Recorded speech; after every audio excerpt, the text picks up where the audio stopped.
Alors que vous dormiez paisiblement, des yeux vides et sombres hantent vos rêves.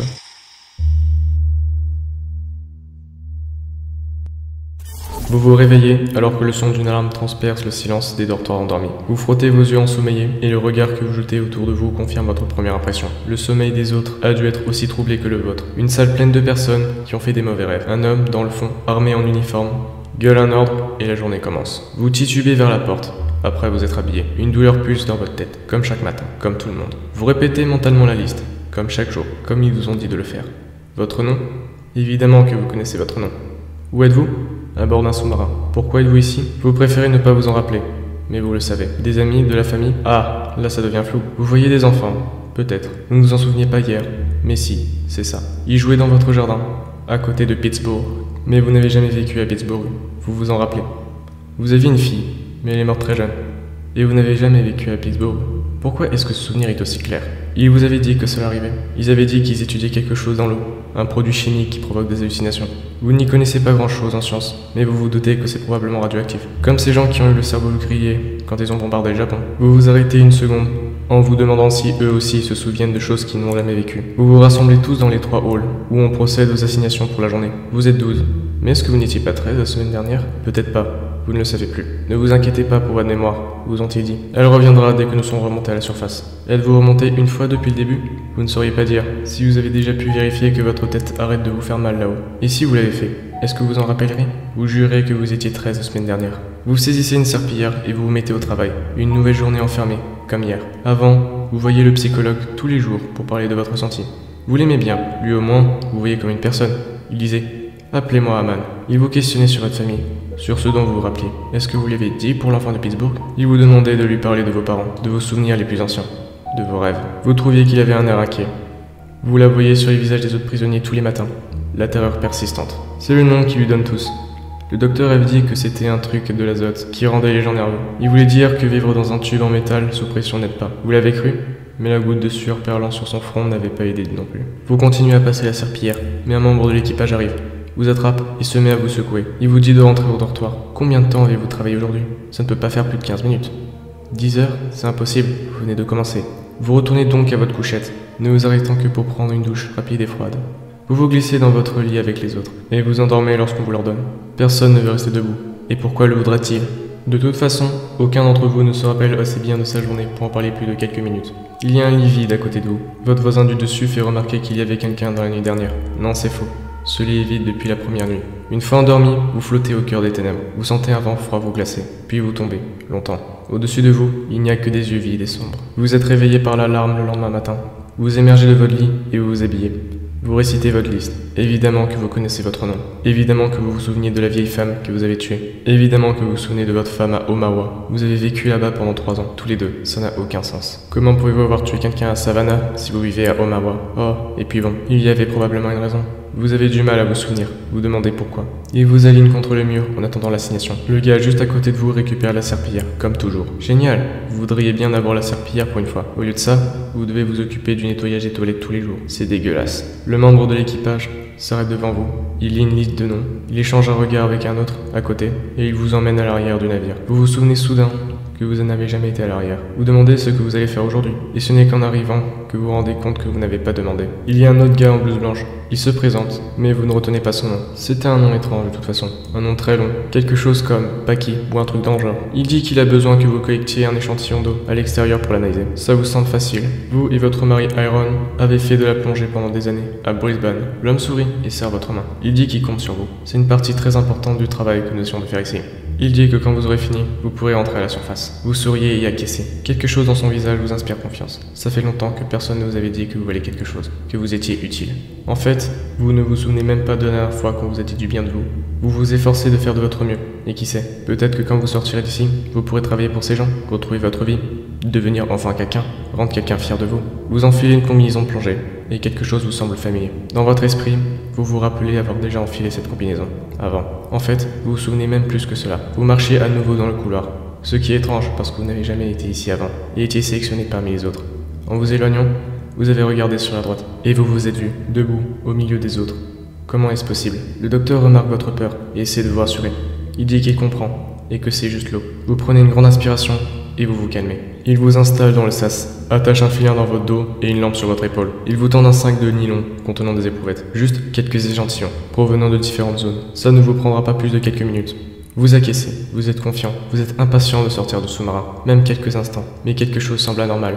Alors que le sas se remplit d'eau, tout ça vous semble de nouveau familier, et la peur vous reprend. L'eau atteint vos épaules, et vous retournez pour regarder encore la porte du sas. Il n'y a pas de hublot, personne ne peut vous voir. L'eau atteint votre tête, puis la dépasse. Tout s'étouffe et ralentit autour de vous. Et la peur revient. Vous ne pouvez pas échapper à l'impréhension. C'est comme si vous avez déjà fait ça avant, et que quelque chose, vous n'avez pas le temps de démêler vos pensées, avant que la porte extérieure ne s'ouvre et que la pression de l'eau vous expulse vers l'avant. Vous entendez une voix dans votre tête, et reconnaissez le docteur. Il vous rappelle d'allumer votre lampe, vous la faites. Ça ne vous aide pas vraiment, mais le sous-marin derrière vous tourne sur lui-même et allume ses phares. Vous sentez quelque chose de bizarre dans votre estomac. Vous flottez suspendu au-dessus des ténèbres qui s'étendent à l'infini. L'eau vous entraîne lentement d'avant en arrière. Vous entreapercevez des formes à la limite de votre champ de vision, mais il fait trop sombre. Vous nagez un peu vers l'avant, le sac d'éprouvettes serré dans votre main droite. Vous vous sentez libre pour la première fois depuis longtemps. Du moins, d'après vos souvenirs. Vous êtes le seul ici. Pas d'alarme, pas de toilette à nettoyer, rien à laver, seul le silence et quelque chose à faire. Mais vous n'êtes pas tout à fait seul. Quelque chose commence à vous picoter au plus profond de votre esprit. Quelque chose d'inné et fondamental. Une part de votre conscience qui dévore la conscience. Alors que vous ouvrez la première fiole, vous sentez quelque chose dans votre moelle. Quelque chose qui vous donne des sueurs froides. Vos pensées s'emballent. Pourquoi êtes-vous ici? Est-ce que vous ne deviez pas faire quelque chose? Vous regardez autour de vous et réalisez que vous ne savez pas où vous êtes. Vous êtes sous l'eau? Mais où? À quelle profondeur? Jusqu'où devez-vous aller pour remonter à la surface? Vous regardez vers le haut et ne voyez que les ténèbres. Vous n'avez pas quelque chose à faire? Une voix rassurante dans vos oreilles vous dit de nager encore un peu plus loin. Vous sentez quelque chose d'anormal dans cette voix, mais vous obéissez. Vous ne savez plus vraiment ce que vous faites. Votre corps agit seul. Vous sentez le voile de l'oubli recouvrir lentement votre esprit. Vous avez seulement parfois du mal à vous rappeler les choses, c'est toi. Mais votre corps résiste, comme s'il essayait de combattre une maladie. Votre esprit se défend. Vous vous rappelez de votre nom? Vous le pourriez parfaitement si vous en aviez vraiment besoin. Vous l'avez sur le bout de la langue d'ailleurs. Qu'est-ce que vous faites dans la vie? Vous avez commencé à travailler comme docteur à la Fondation SCP. Quoi? Vous clignez des yeux et continuez à avancer, sans marquer les ombres ondulant à la limite de votre champ de vision. Vous êtes tombé d'un bateau de pêche et vous avez coulé pendant longtemps. C'est comme ça que vous êtes arrivé ici. Mais pourquoi portez-vous une combinaison de plongée? Je cherche quelque chose dans l'eau. Des échantillons? Des échantillons de quoi? Dans un bateau de pêche? Des échantillons d'eau, ou alors de poisson. Quelque chose bouge devant vous. Vous le voyez? 1 minute. Vous essayez de vous souvenir. Il y avait clairement un bateau et d'autres personnes. Vous vous êtes perdu et vous ne savez plus comment retrouver votre chemin. Vous n'arrivez plus à vous rappeler. Vous vous rendez compte que la voix dans votre tête est partie. Vous vous rendez compte que vous ne souvenez plus de votre nom. Vous regardez dans votre main droite où il devait y avoir un sac d'éprouvettes. Mais non, vous n'avez rien dans votre main. Vous êtes ici pour collecter des échantillons. Des échantillons de poissons, n'est-ce pas? Vous êtes un pêcheur. Quel est votre nom? Quelque part derrière vous, la lumière s'éteint. Dans l'obscurité de la mer, seule la lampe de votre épaule éclairant l'eau. Vous sentez une nouvelle fois cette impression de déjà-vu. Celle-ci est suivie immédiatement par une sensation de terreur. Alors que la tête de la créature apparaît devant vous, vous l'avez déjà vu. Vous l'avez déjà vu. Votre esprit redevient clair l'espace d'un instant. Et vous vous souvenez de vos rêves. Les mauvais rêves. Les rêves de silence et de ténèbres. Les rêves dans lesquels vous flottiez au-dessus du néant. Les rêves avec ses yeux vides et sombres. Les rêves de l'anguille.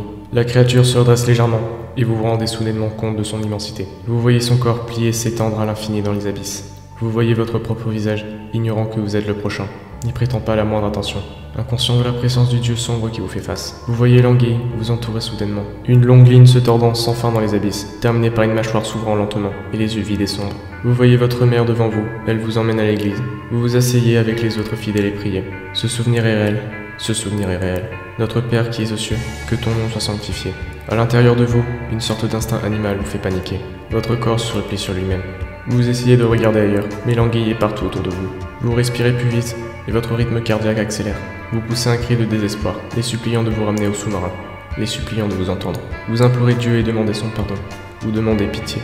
Vous priez pour que quelque chose vous vienne en aide. Tandis que vous êtes silencieusement ballotté comme un chiffon dans une tornade, vous implorez Dieu, comme vous l'avez déjà fait tant et tant de fois. Mais Dieu n'est pas là. Votre esprit se raccroche à tout ce qu'il peut, mais il n'y a plus rien. Vous étiez là, vous n'y êtes plus. Il ne reste plus que la célébrité et la peur. L'anguille s'arrête un moment au-dessus de vous, bouche ouverte. Vous regardez vers le haut et implorez une dernière fois le pardon. Vous demandez une réponse à la question que vous ne vous souvenez plus. Mais vous demandez la réponse à quelque chose, quoi que ça puisse être. De la reconnaissance, une confirmation, ou de la gentillesse, ou de la malveillance, ou n'importe quoi. Mais alors que la gueule se rapproche et que votre esprit est dissous, la coquille qui était vous lutte pour émettre une dernière.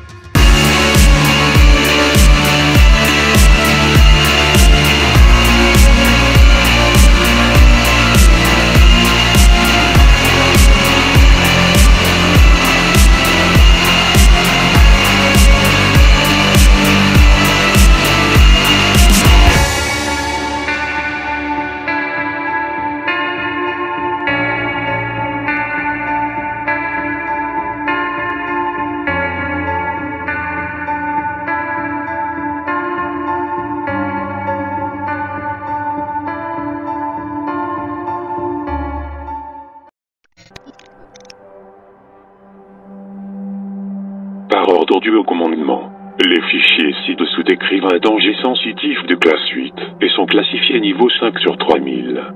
Tout accès non autorisé sera sanctionné. Entrez vos identifiants de sécurité de niveau 5 sur 3000. Identifiant validé. Objet SCP-3000. Classe Toumiel. Niveau d'accréditation 5. Description de l'entité.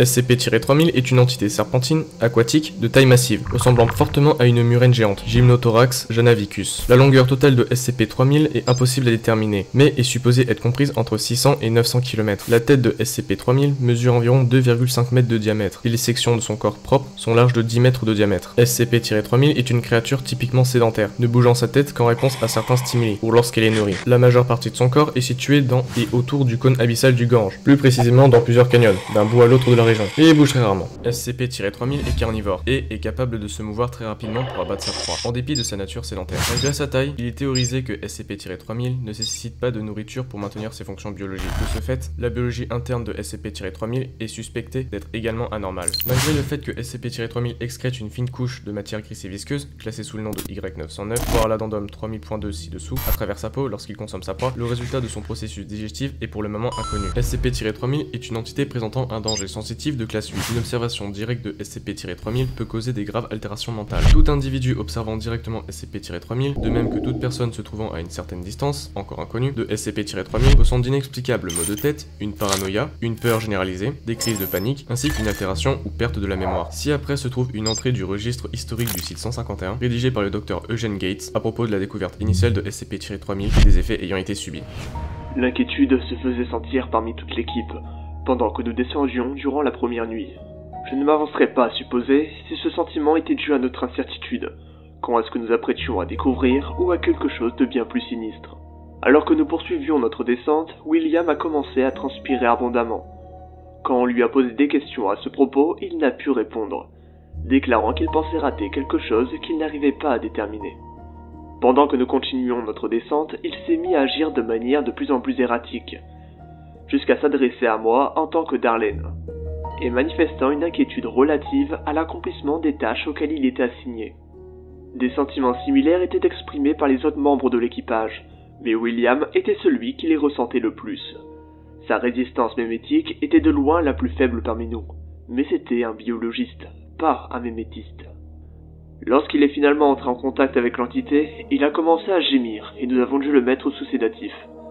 Je me souviens l'avoir entendu marmonner le mot non encore et encore, comme s'il n'arrivait pas à croire quelque chose. Il est devenu silencieux alors que nous approchions de la tête de l'entité, et lorsque je me suis retourné vers lui, quelque chose avait quitté son regard. Il ne clignait même pas des yeux pendant que nous effectuions notre descente finale. Aux alentours de 9h40, nous avons d'abord observé la tête de l'entité.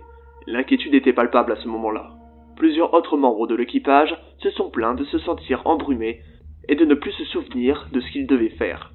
Le capitaine Ritter, qui était un homme, un vrai, a mis tout ceci sur le compte d'une intoxication à l'azote, et les a forcés à continuer de s'approcher de l'entité. Lorsque nous fûmes à une 50aine de mètres, l'entité s'est lentement tournée afin de nous regarder.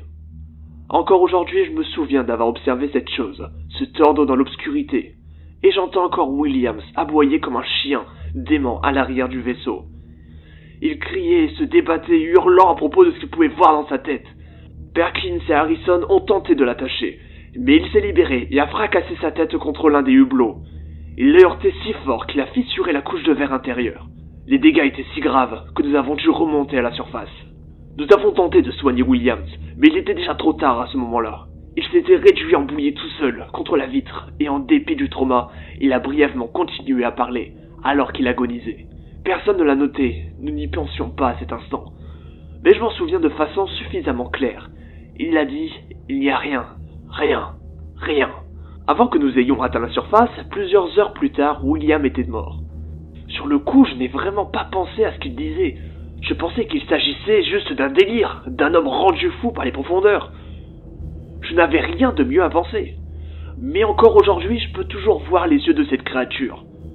Je les vois suspendus dans l'obscurité, illuminés par une lumière dont je ne parviens pas à déterminer la provenance. Et je ressens la terreur persistante qu'a dû ressentir Williams durant cette nuit dans le sous-marin, alors qu'il était submergé par ce vide d'où cette infâme chose s'était extirpée. Procédure de confinement spéciale.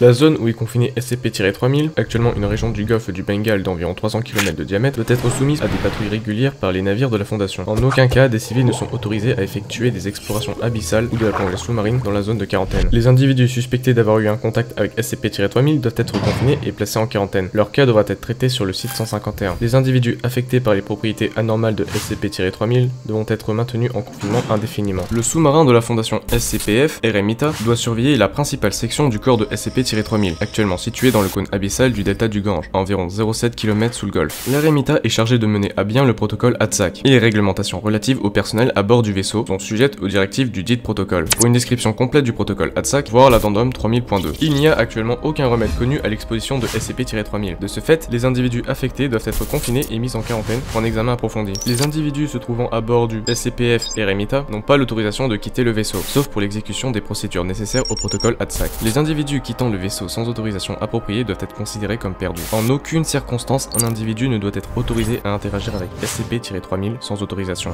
Découverte.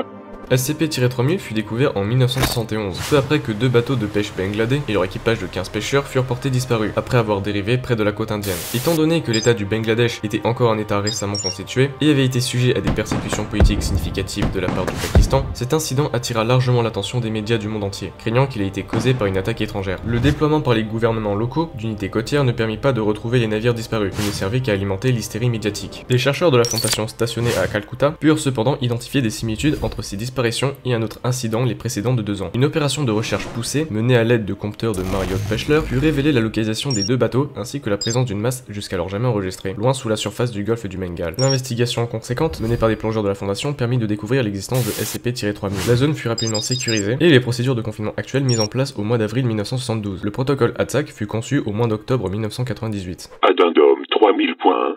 Journal d'exploration du contact initial. Ce qui suit est la transcription des enregistrements audio recueillis lors du contact initial avec SCP-3000 effectué par des plongeurs en eau profonde. Jusqu'ici, aucun plongeur de la Fondation ne s'était approché à moins de 300 mètres de SCP-3000. Les plongeurs avaient pour mission d'évaluer la créature et de déterminer la source de l'épais fluide gris qui avait pu être observé flottant autour de sa tête. L'équipe de plongée était composée de 3 membres de la FIM Orion 9, Martin Pêcheur, menée par FIM O9 Alpha. L'équipe fut déployée depuis le sas du sous-marin SCPF Stravinsky, armé par la Fondation. Tous les plongeurs étaient équipés de combinaisons pressurisées ainsi que de projecteurs frontaux. De plus, un système de câbles en forme de T reliait FIM O9 à Alpha, à Bravo et Foxtrot. C'est bon, Centrale, nous sommes dans le SAS, prêts à partir. Reçu, allez-y et rapportez vos observations. Orion 9 Alpha, au rapport. Orion 9, Bravo, au rapport. Très bien les gars, nous sommes en position à environ 500 mètres de la créature. Vérifiez que vos sangles sont bien ajustés. On ne voudrait pas que l'un de vous se retrouve isolé là-bas. Quelle est la visibilité maximale à cette profondeur centrale? Attendez. Environ 3 mètres. Donc c'est putain de sombre. Compris. Pourquoi sommes-nous aussi loin? La taille de cette chose est difficile à estimer, et elle s'enroule sur elle-même à plusieurs endroits. On ne peut pas s'approcher plus près parce que son corps prend trop de place. L'entité n'a pas bougé depuis 3 semaines. Pas du tout. Affirmatif. Elle bouge un petit peu avec le courant, mais à part ça, rien. Si la première équipe à descendre ici n'avait pas observé un mouvement de sa tête, on ne pourrait même pas dire si elle est vivante ou morte. C'est rassurant. Ok, les sangles sont bien serrés. Remplissez le sas. Confirmé. Vous allez bien, vous deux? Ça va. Putain, c'est froid. Espérons qu'on ne sera pas là très longtemps. Dans ce cas, allumez vos torches les gars, on est parti.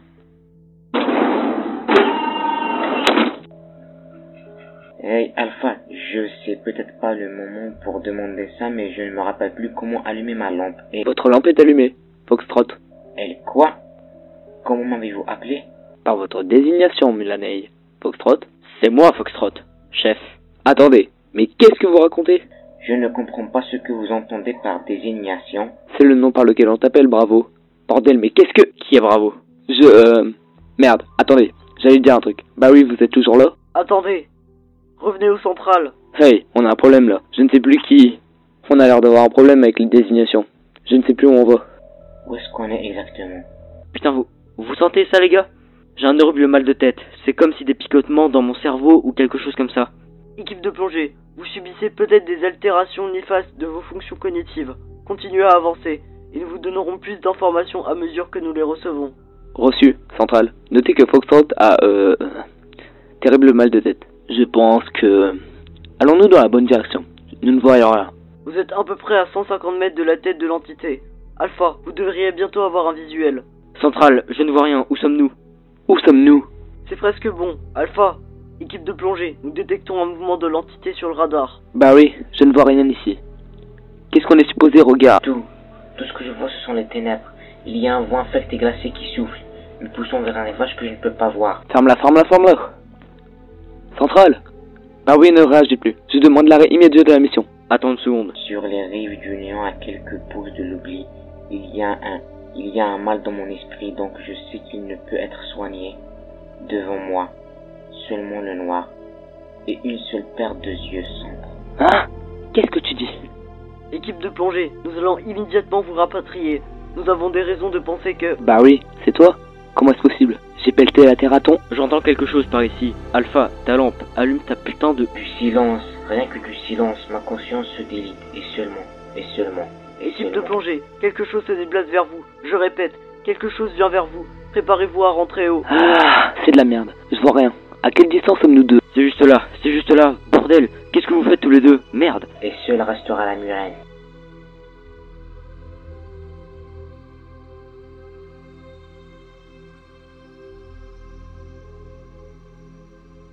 Alpha?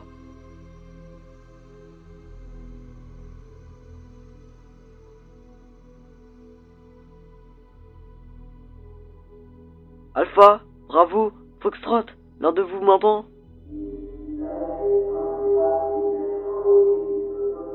Oh, Dieu merci. Bravo. Vous devriez parler plus fort. Nous ne pouvons pas...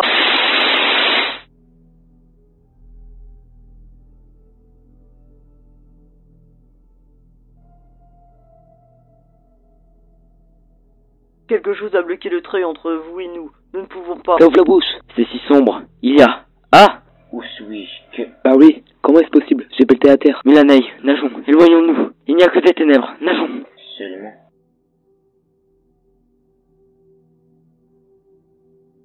Foxtrot, Alpha, bravo. Parlez-moi, restez calme, que se passe-t-il? Il l'a mangé, putain, il est parti et il l'a tout pris en entier. Bordel! Alpha, qu'est-ce que tu fais? Alpha? Coupe cette putain d'attache. Alpha, ça nous tire dedans. Qui? Bordel! Ah.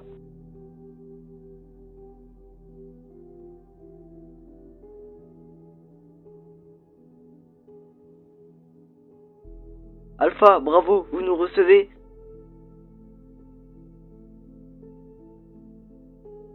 Alpha, bravo, vous nous recevez? Ici, bravo, je flotte dans le noir. Je peux voir des formes bouger à travers le brouillard, mais elles sont dures à distinguer. J'ai coupé mon câble. Alpha n'a pas voulu. Je crois qu'il est parti. Je ne vois plus sa lampe. Pris en compte, nous arrivons. Attendez, laissez-moi juste réfléchir une seconde. La cognition, cette chose, ça ne fonctionne plus quand on est à proximité. Votre cerveau ne peut plus former de pensée. Ça fait mal. C'est comme mourir et... Bravo, vous avez l'entité en visuel. C'est dans ma tête, les gars. Enroulé là-dedans comme un serpent et ça a quelque chose de caustique. Je peux le voir, juste devant moi. Ça ne fait rien, ça ne bouge pas. Ça attend juste la bouche ouverte. Je pense que ça finit de manger. Ce fluide filtre à travers la peau autour de sa tête, à environ 1 mètre. Rien que de regarder ce truc me fait comme si tout tournait. J'ai envie de vomir. Ma tête ne fonctionne pas bien. Il y a un mort sous le plancher et un autre dans le... Attendez, c'est faux. C'était pas moi qui ai dit ça. Bravo, nous allons envoyer un équipage pour vous rapatrier. Tenez bon. Oh non, ne faites pas ça. Non, vous devez entraîner à ne pas sentir les choses que je ressens. Sinon, ça va vous envahir. Peut-être que ça sera le cas, qui sait. C'est comme la fin du monde ici, les gars. Mon cœur s'emballe, et je pense que je suis en train de mourir. Simplement... J'ai pris un échantillon, je l'attacherai à l'un de ces petits ballons, et le laisserai flotter. Vous pourrez le récupérer plus tard. Ne passez pas trop de temps autour de ce truc. Votre esprit, ça... Bravo. Je pense que je suis en train de mourir. Je suis en train de mourir. Je sais que je suis en train de mourir. C'est ça. Je veux juste partir d'ici. Vous savez, je suis en train de me dire que... N'envoyez plus personne ici. C'est si sombre. Durant la demi-heure suivante, le SCPF Stravinsky a tenté de s'approcher de O9 Bravo, sans succès. Le central a continué d'essayer de communiquer avec O9 Bravo, mais Bravo est devenu de plus en plus intelligible avant de finalement devenir complètement silencieux. La radio de Bravo est restée active pendant les 3 jours suivants, et une respiration intermittente a pu être entendue jusqu'à ce que la radio cesse de fonctionner. Addendum 3000.2, protocole ATSAC. Top secret. Documentation officielle de la Fondation SCP. Protocole 151 Lister ATSAC. Ce protocole régit des interactions avec une entité représentant un danger sensitif de classe 8, SCP-3000, et en tant que tel, est classifié niveau 5. Préface. Le protocole suivant a été développé en collaboration avec des chercheurs du site 29 et du site 50, ainsi que ceux postés du site 151. Plusieurs parties peuvent avoir été supprimées pour censurer des informations dépassant cette accréditation. Toute personne travaillant sur le site 151, ainsi que tout membre du personnel assigné au SCPF RMITA, doit strictement respecter ce protocole. Abstract. Le protocole 151 Hollister ATSAC a été développé et mis en place dans le but de trouver une stratégie de gestion du composant chimique Y909 excrété par SCP-3000. Information sur le protocole. Le composant Y909, originellement découvert par feu le docteur Adam Hollister, est un composant extrêmement important dans la fabrication de plusieurs composants amnésiques expérimentaux récents. Les amnésiques suivants en particulier contiennent une version raffinée du composant Y909. Classe A, version 2016, classe D, version 2016, classe E, version 2016, classe X, version 2017, classe XX7, version 2016. Supprimé. Supprimé. Composant expérimental de classe ATSAC, composant expérimental de classe Foster, composant expérimental de classe Ellipse. L'ajout du composant Y909 a provoqué une amélioration marquée de la stabilité et de l'efficacité à long terme des amnésiques submentionnés. En moyenne, les amnésiques utilisant le Y909 montrent une perte d'efficacité 70% plus lente que leur homologue standard dans un stockage ou un entrepôt froid, et 52% plus lente que leur homologue standard à température ambiante. De plus, les individus s'étant vus administrer un amnésique contenant le composant Y909 ont montré une augmentation marquée de leur suggestibilité, de l'effacement de leur mémoire, et une diminution significative des effets secondaires additionnels, tels que nausées, vomissements, problèmes intestinaux, vision floue, maux de tête, insomnie, problèmes cardiaques et autres. Les individus traités avec ces amnésiques expriment une diminution plus significative des souvenirs intrusifs que ceux sans Y909, avec des individus exposés aux composants expérimentaux ne rapportant plus aucun souvenir intrusif, même après 5 ou 10 ans.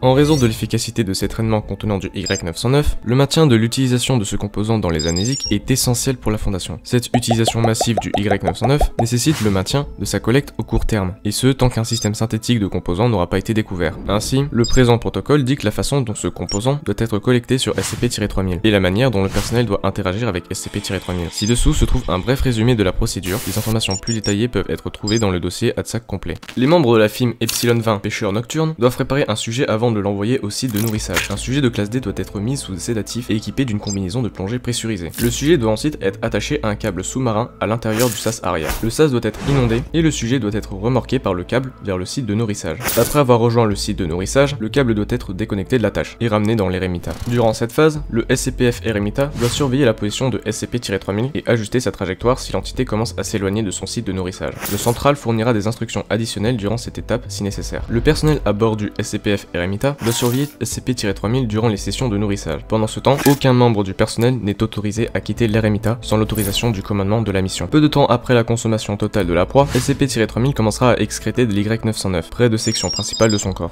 Une équipe spécialisée de plongeurs en haute mer doit sortir du SCPF Eremita par le sas arrière et approcher SCP-3000. La collecte du composant Y909 doit se faire durant la période de digestion de SCP-3000 qui est actuellement supposée se dérouler environ 2h30 après la consommation de la proie. Les équipes doivent retourner à l'embarcation de lancement avant la fin de cette période. Durant cette période, les effets habituels de SCP-3000 sont moins sévères, mais le central doit continuer à surveiller ses équipes pour prévenir les dégâts trop importants à leur fonction cognitive. Une fois que la collecte du Y909 est terminée, le personnel doit transférer la substance collectée dans des conteneurs sécurisés avant de retourner à la surface. Le directeur de la mission à bord de l'Eremita doit surveiller la substance au cours du transport. Addendum 3000.3, évaluation psychologique. Le chercheur de niveau 3, Venkatraman Krishnamurthy, a tenté de sortir par le sas arrière de l'Eremita sans équipement de plongée, mais a été rapidement maîtrisé, et le cycle du sas interrompu. Bien qu'ayant un CRV de 26, et n'ayant montré aucun signe de dépression ni fait de tentative de suicide avant son affectation à bord de l'Eremita, Krishnamurthy a été interrogé par le psychologue de l'équipe médicale, Anand Mahava, afin de mieux comprendre les effets potentiels de SCP-3000 sur sa psyché. Salut Venkat, comment tu te sens? Mal. C'est ce que j'ai entendu dire. Tu veux parler de ce qui est arrivé aujourd'hui? On n'est pas obligé si tu ne veux pas, on peut parler d'autre chose. Je suis fatigué, Anand. Je comprends, cette affection a été stressante pour tout. Ce n'est pas ça, non. Ce n'est pas le stress. J'ai fait ça avant, j'ai été... En fait, je ne sais pas si j'ai fait ça avant. Tu l'as fait. Je ne m'en rappelle pas. Pas du tout. J'ai ressenti ces sentiments sans contexte. Comme si mon corps réagissait à des réflexes que je ne savais pas qu'il avait. Tout est tellement déconnecté, et essayer de tout maintenir ensemble et... Je suis juste fatigué. Quand as-tu commencé à te sentir comme ça? Depuis combien de temps sommes-nous là? Je ne m'en souviens pas. Je ne sais plus quand, honnêtement, je ne sais plus. J'aurais souhaité t'en dire plus que ça, mais je n'ai rien. Je cherche cet endroit dans mon esprit et il y a quelque chose d'autre. Ou parfois rien du tout. Que veux-tu dire par autre chose? J'ai fait des rêves appartenant à d'autres personnes, Anand. Je vois des visages que je ne reconnais pas. Des endroits dans lesquels je sais que je ne suis jamais allé. Ou peut-être que si. Je ne sais pas. Comment pourrais-je savoir ce qui est réel ou pas lorsque je ne peux pas croire mon propre esprit? Eh bien, je peux peut-être t'aider sur ça, 24. Nous pourrons parler des choses que tu as oubliées, et je peux... Ne me prends pas de haut. Je sais que tu l'as senti, Anand. Ton esprit s'embrume. Des morceaux de toi commencent à t'échapper. Tes souvenirs s'évanouissent, s'affaiblissant jusqu'à ce qu'ils soient partis. Ou pire, remplacés. Tu vois des passés qui ne sont pas les tiens, des expériences que tu n'as jamais vécues. Tu commences à devenir une autre personne. Ou plus personne. 24, s'il te plaît, j'essaie juste de t'aider. Est-ce que tu sais au moins quel métier je faisais avant notre rencontre? Pense à ça. Je ne me souviens même pas comment on s'est rencontrés. Je sais ton nom, je sais que tu es psychologue, mais sommes-nous amis? Sommes-nous frères? Je ne sais pas comment je te connais. On travaille ensemble, je sais encore ça. Mais les autres choses, elles vont et viennent. Je ne sais pas si je suis marié ou si j'ai des enfants. Je vois. Et ça, c'était pas le pire de tout. Je sais que c'est en train de m'arriver. Je sais que mon esprit tombe en pièces. Mais il y a quelque chose d'autre ici aussi. Quelque chose qui s'élève de la fumée de ma conscience pas encore éteinte. Cette murène. La murène? Je ne me souviens pas de ma mère. J'entends sa voix, mais je ne me souviens pas de son visage. Je ne me rappelle pas de son odeur ou comment elle... Mais je me souviens de ce qu'elle m'a dit à propos des dieux. Il y a un dieu, appelé Anantashesha. Un serpent, le roi des serpents, supposé être allongé aux pieds de Vishnu dans le cosmos. Un dieu serpent à 6 têtes, c'est quelque chose, pas vrai? C'est... Oui, je connais. Ah, bien sûr, je suis désolé. J'avais oublié. Elle... Je ne me rappelle pas bien, mais je me souviens qu'elle m'a dit comment Anantashesha restera après la fin, contemplant les ténèbres après la fin du monde. Elle a dit ça. Quand la lumière de l'univers aura disparu, tout ce qui restera sera Anantashesha. J'ai travaillé durant toute ma vie pour la Fondation, aussi loin que je me rappelle. J'ai lutté pour me faire un nom et ma réputation, et fait tout ce que je pouvais faire pour laisser... quelque chose, n'importe quoi. Une sorte de trace qui dit que j'étais là. Mais... Quoi? Je pense que SCP-3000 est Anantashesha. Je pense que cette aberration, cette traîtrise de la cognition est le résultat de notre proximité avec un dieu. Pas juste un dieu, mais un dieu qui existe à travers le temps, qui est tout à la fois et même au-delà. Peut-être qu'une partie du néant au-delà des rivages du temps est tout aussi bien une part d'Anantashesha. Peut-être qu'il agit comme un conduit, un genre de... 24, s'il te plaît, nous sommes des scientifiques. Non, laisse-moi finir. Au mépris du néant qui vient après tout ça, il y a Anantashesha. Il y a une chance que mes souvenirs puissent vivre, qu'on se rappelle de moi comme les souvenirs que j'ai vus m'ont traversé. Je n'ai pas de preuve de ça. Mais quand j'ai regardé dans ses yeux et que j'ai vu ce qu'il m'a montré, j'ai eu peur. Je ne suis qu'un homme médiocre, Anand. C'était une peur que j'ai refusé de reconnaître pendant des années. Une peur d'être l'insignifiant. La peur que personne ne sache qui je suis lorsque je mourrai. Peur d'être oublié. Peur que ma vie n'ait aucun sens. Peur d'être seul. Peur de mourir. Il y a une terreur en moi que je n'arrive pas à accepter, Anand. Je ne vais pas te mentir et te dire que la gueule de ce serpent ne me terrifie pas aussi. Mais entre ça et le noir infini que j'ai regardé, j'ai fait mon choix. Addendum 3000.4 Journal audio et vidéo de l'incident. Après 2 jours de confinement dans une cellule de sécurité à bord de l'Eremita, il a été ordonné de lever l'ordre de détention du professeur Krishnamurthy, en accord avec le protocole ATSAC. 3 heures après que le docteur Krishnamurthy ait été libéré de sa cellule, l'incident suivant s'est déroulé. Krishnamurthy se tient à l'entrée du sas arrière de l'Eremita. Le sujet est dos à la caméra la plus proche. L'alarme de proximité se déclenche. Les projecteurs extérieurs s'activent. SCP-3000 n'est toujours pas visible. Le central est averti et les moteurs de l'Eremita s'enclenchent, se préparant pour les manœuvres d'évitement. Krishnamurthy est effrayé par l'alarme de proximité. Il semble commencer à paniquer. Le sujet continue à regarder l'entrée du sas arrière. Le sujet se tourne brièvement vers la caméra la plus proche et semble être en train de pleurer. Krishnamurthy s'approche doucement du sas arrière et ouvre la porte du sas. Le sujet entre dans le sas et la porte du premier accès se referme hermétiquement derrière le sujet. La caméra intérieure du sas enregistre Krishnamurthy regardant la porte extérieure du sas durant 2 minutes, immobile. Après 2 minutes, le sujet s'écroule sur le sol. Toutes les caméras tremblent alors que les turbines principales se mettent à tourner. SCP-3000 est visible sur le radar, approchant du SCPF Eremita. SCP-3000 n'est pas visible sur les caméras extérieures. Krishnamurthy se relève et s'approche du vestiaire de combinaison de plongée. Le sujet enfile une combinaison de plongée à haute pression et se dirige vers la commande de contrôle des portes extérieures. Le sujet actionne le loquet de la porte extérieure. La caméra intérieure du sas est obstruée par l'eau qui jaillit. Une deuxième alarme est déclenchée par la brèche du sas. Le personnel sur le pont tente de fermer le sas, mais Krishnamurthy en est déjà sorti. Krishnamurthy se tient dans l'eau, à l'arrière de l'Eremita. Éclairé par les projecteurs, le sujet ne bouge pas. SCP-3000 sort lentement des ténèbres. Krishnamurthy reste immobile. Les caméras extérieures tremblent, tandis que l'Eremita commence à reculer vers Krishnamurthy. Des équipes de secours se sont rassemblées dans la chambre du sas. SCP-3000 approche de Krishnamurthy. Sa bouche commence à s'ouvrir. L'Eremita fait sonner son alarme extérieure, mais ni SCP-3000 ni le sujet ne semblent le remarquer. SCP-3000 se déplace juste au-dessus de Krishnamurthy. Le sujet semble regarder dans la bouche, maintenant largement ouverte, de SCP-3000. L'Eremita commence à faire un appel de phare avec ses projecteurs. Le sas s'ouvre. Anand, j'avais tort.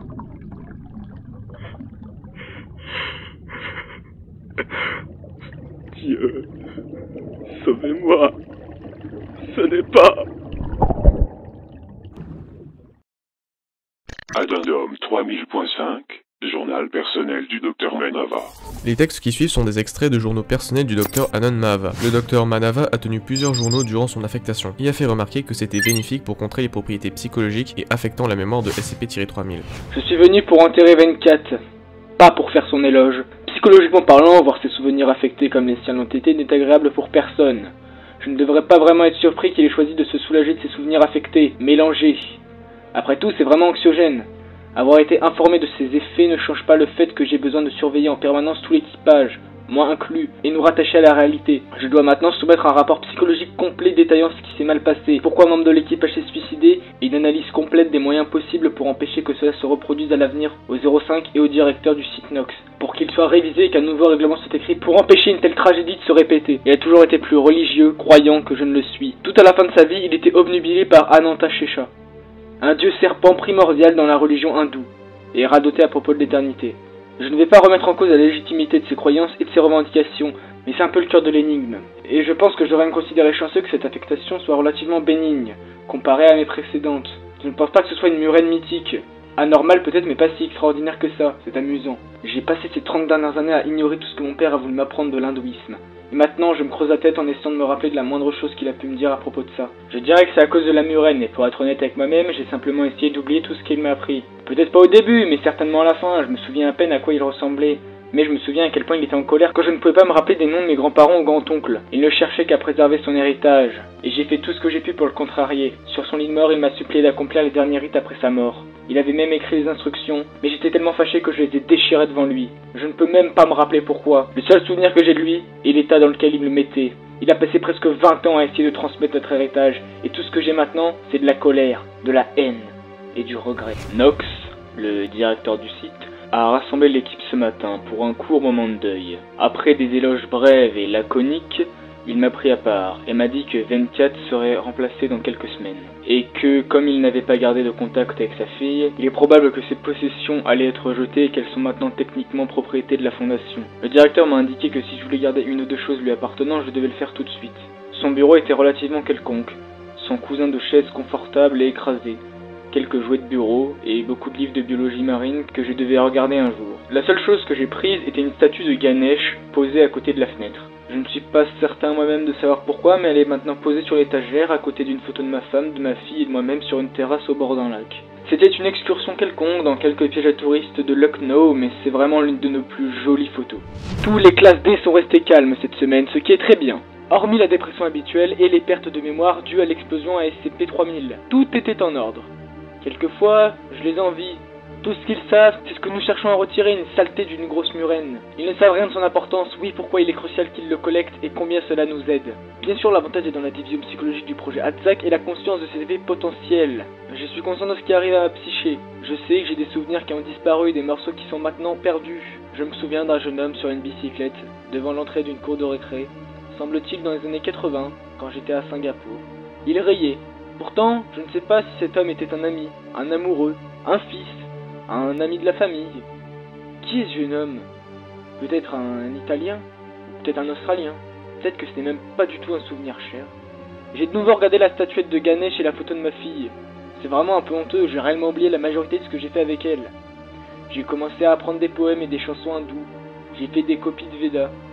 Mais je n'arrive pas à mémoriser correctement les vers. J'ai pensé à ce que m'a dit 24 avant de mourir. Sa profonde peur de la médiocrité, incapable d'émerger de la mer, des humains qui marchent à la surface de la Terre. Il a travaillé pour la Fondation pendant des années, et bien qu'il ne soit pas l'un des noms parmi les plus connus de la Fondation, il n'est pas non plus vraiment anonyme. Il a été le plus important des biologistes marins de la Fondation, l'expert qu'on envoyait pour tout ce qui était aquatique et plutôt assez révéré. Je suis en fait surpris par sa jalousie. Il n'a jamais été le type pompeux et tape à l'œil, et je n'aurais jamais deviné qu'il voulait la célébrité et la reconnaissance.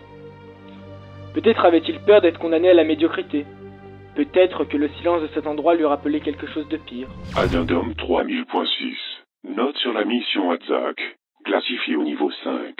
Certains des nouveaux affectés avaient des questions à propos de notre travail ici, donc je publie cela pour éclairer le plus possible de ces questions. Libre à vous de contacter mon bureau si vous en avez d'autres.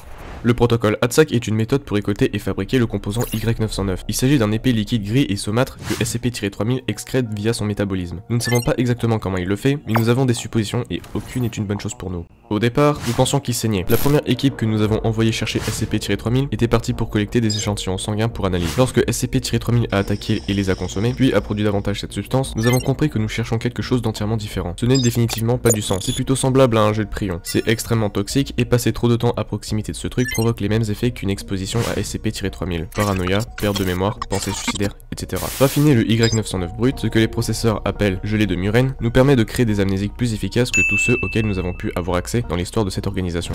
De là vient tout le dilemme éthique. SCP-3000 ne crée l'Y909 qu'après avoir mangé, et il ne mange que des humains. Souvenez-vous lorsque j'ai dit qu'on avait des idées de la façon dont il faisait cela? Certains de nos biologistes ont émis l'hypothèse que SCP-3000 anéantit tout ce qui fait que les créatures intelligentes sont intelligentes, le filtre par une partie quelconque de sa peau, et l'éther résiduel est ce que nous collectons. Vous voulez savoir quelque chose de vraiment tordu? On a fait des radios de cette chose, pour savoir comment ça se passait à l'intérieur. C'est plein de cadavres humains. Il ne les digère pas du tout. Il fait autre chose, et le résultat est l'Y909. Lorsque nous avons utilisé Y909 pour la première fois, nous avons tenté de le synthétiser. Nous avons obtenu quelque chose de proche à ce que nous cherchons, Y919, mais les effets secondaires étaient catastrophiques. Les amnésiques auraient fonctionné, on aurait fait oublier les gens des événements, des personnes, etc. Mais ils auraient également commencé à oublier d'autres choses. La détérioration mentale se serait aggravée jusqu'à ce qu'il ne reste rien, puis ils seraient morts. Quelques-uns de nos chercheurs pensaient que nous serions capables de comprendre comment diminuer la sévérité de ces effets secondaires, mais le coût pour continuer ces essais aurait été catastrophique, et le programme a été interrompu. Ce n'est pas un secret, ce que nous faisions est odieux. Le comité d'éthique, le comité de classification, il cherche tous les moyens plus tolérables que les moyens actuels. Mais la dure vérité est que si on veut du Y909, on doit nourrir SCP-3000 avec des classes D. Autrement, nous serons forcés de retourner à des âges sombres métaphoriques où nous amnésions les gens avec des opiacés et du chloroforme. La bonne nouvelle, c'est que nous développons des câbles ROV qui devraient être capables de faire le travail de collecte de la substance brute à la place de nos équipes de plongée. Cela éliminera toute possibilité de perte accidentelle comme celle que nous avons eue par le passé. Et c'est un bon premier pas. Pour tout le reste, seul le temps nous le dira. Addendum 3000.7. Journal personnel du Dr Manava. Ce qui suit est le texte intégral d'une page écrit de la main du Dr Manava, qui a été déchiré et placé sur sa table de chevet. J'ai passé beaucoup de temps sur cette mission en essayant de comprendre les effets sous-jacents sur ces individus exposés à un danger sensitif de classe 8.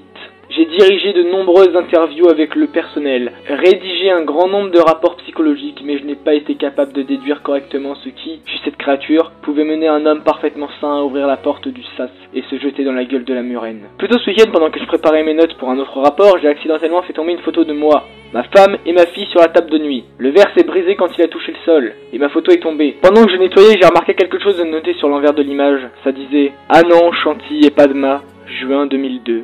Mais l'écriture n'était pas la mienne, c'était celle de 24. J'étais intrigué. Pourquoi 24 aurait écrit sur le dos d'une de mes photos? Je n'y ai pas pensé plus que ça sur le moment.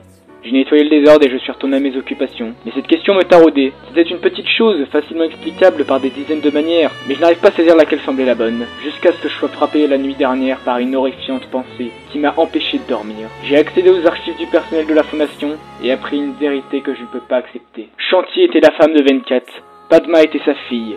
Les registres sont clairs. La vie dont je me souviens, les expériences que je suis certain d'avoir vécues avec elle sont les expériences et les souvenirs de 24. Pas les miens. Je n'ai jamais été marié et je n'ai pas d'enfant. Même maintenant, je peux voir ma femme dans mon esprit, l'entendre rire, sentir ses cheveux. Mais je sais que c'est à travers 24 que je la vois, pas moi. L'horreur de cette réalisation a été remplacée par une étrange sorte de peur. J'ai compris ce que fait la murène. Quelque chose à propos d'elle, une partie latente de sa création exècre la cognition. Cela brise la conscience humaine et éparpille la partie de nous que nous pensons être une âme, jusqu'à ce que tout ce qui reste soit ce que nous sommes réellement. Des signaux électriques qui un jour deviendront inertes.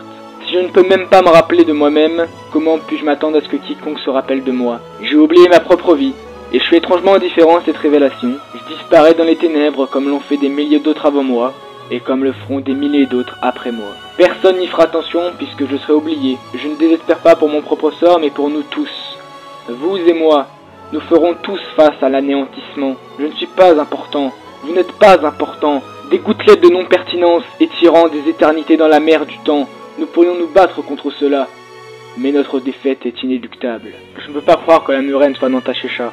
Je ne pense pas que ça importerait si c'était le cas. Ce qui est clair pour moi maintenant, alors que je me sens tombé en pièces, ce n'est pas que la murène est quelque créature mythologique ou un serpent divin. Peut-être est-ce juste une créature primitive qui nous a échappé, sans méchanceté. Peut-être est-ce vraiment une déité primordiale s'abritant sous la surface. La murène n'est pas un signe avant-coureur de ma mort ou de la ruine de l'humanité.